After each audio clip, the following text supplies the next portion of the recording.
Let's get into today's top stories. And former cricketer and broadcaster Michael Slater has fronted a Sydney court today where his lawyers revealed he spent 108 days in rehab.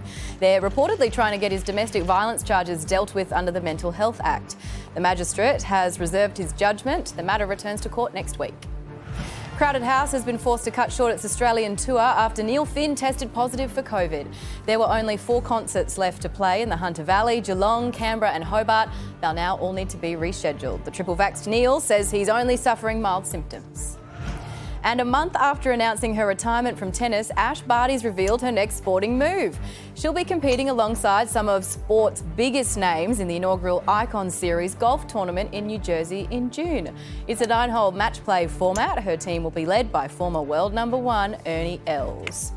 So what's key about this is that it is a tournament for world sports stars. So it's not solely just like people who are interested in golf playing. There's people like Michael Phelps who are playing as well, so it's an invitational. However, Barty has a strong affinity with golf and she's very, very good. Her fiancé is a pro golfer. She has a long running history of golf throughout her family as well. So it could just be interesting to keep an eye and see how seriously she takes this. Oh, you think this could be the start of something? Something new. Yeah, I do. Or, like, because let's get this straight, she's retired and now she's playing golf.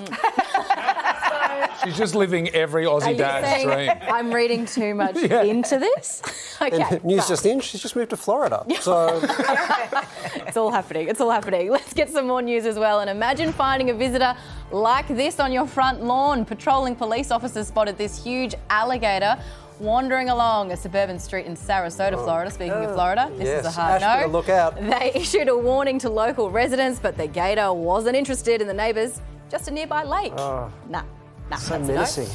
And it appears more and more couples are opting for double-barrelled surnames after they marry. One UK legal firm says inquiries about combining surnames rose 7-fold in the past 2 years. Brooklyn Beckham and new wife Nicola Peltz did this. They've announced they'll go by Mr. and Mrs. Peltz Beckham, but with no hyphen.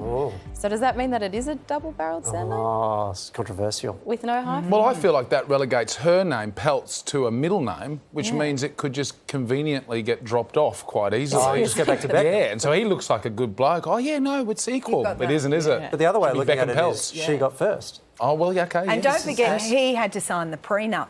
Oh. So she definitely got first. I think so. So that's the next move in this, right? That's the next political question, is which order.